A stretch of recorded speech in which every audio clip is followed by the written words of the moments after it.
नमस्कार प्यारे बच्चों, आज हम वर्ग 7 का पाठ हिंदी का पढ़ा रहे हैं। नचिकेता। क्या पाठ का नाम है? पाठ 2 है, नचिकेता है। इसका जो संकलन हुआ है ये कोई लेखक नहीं लिखे, इसका कठोपनिषद से इसका संकलन किया गया है। इसके जो मुख्य पात्र हैं, पहले पात्र के बारे में बता दे रहे हैं, इसके बाद हम कहानी थोड़ा विस्तार से बताएंगे। मुख्य पात्र हैं नचिकेता और उनके पिता। नचिकेता के पिता का नाम है महर्षि वासरावा। और उसमें यज्ञ होता है, यज्ञ में ब्राह्मण यज्ञ करने आते हैं, वह सर्वमेव यज्ञ कहलाता है।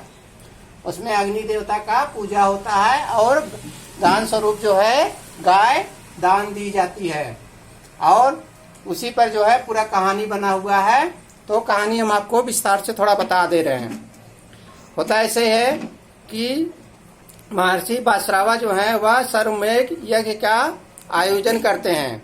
तो वह जो है उसमें जो है अपना जितना भी कीमती सामान है उसमें सब कुछ अपना दान कर देना होता है ब्राह्मणों को यज्ञ के बाद, तभी जो है यज्ञ की पूर्ण प्राप्ति होती है। इस तरह जो है यज्ञ से क्या क्या होता है, इसमें बहुत सारे घटनाक्रम होते हैं। यज्ञ तो जो है ब्राह्मण जो है करवा देते हैं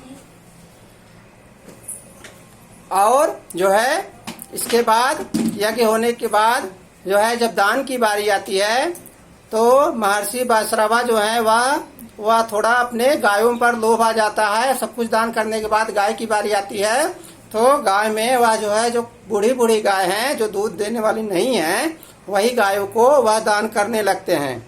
और उनका एक पुत्र है जो वह सब देखते रहता है। तो इसमें जो है अपनी प्रिय वस्तु भी दान दी जाती है।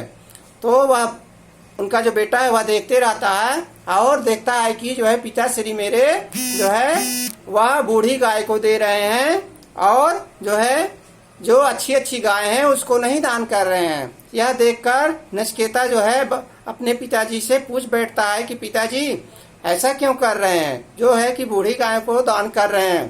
तो वह जो है बहुत क्रोधित हो जाते हैं।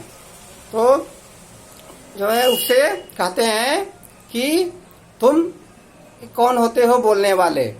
इसके बाद जो होता है बहुत अच्छा घटनाक्रम है इसका। वो बोलते क्रोधित हो जाते हैं महर्षि वासरावा और क्रोधित होने के बाद बोलते हैं ठीक है। वो बोलता है कि हम प्रिय वस्तु तो हम भी हैं आपके।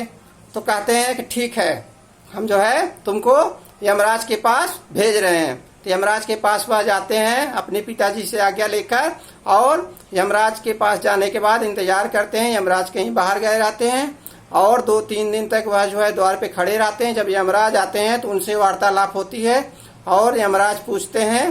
तो सारे घटनाक्रम से वह यमराज बहुत प्रसन्न होते हैं, बोलते हैं कि तुम 3 वर मांगो। देखिए क्या क्या वर मांगते हैं।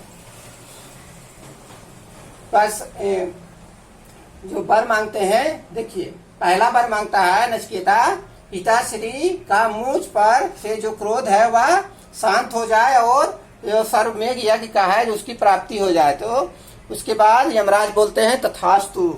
और फिर दूसरा वर बोलते हैं यमराज मांगने के लिए।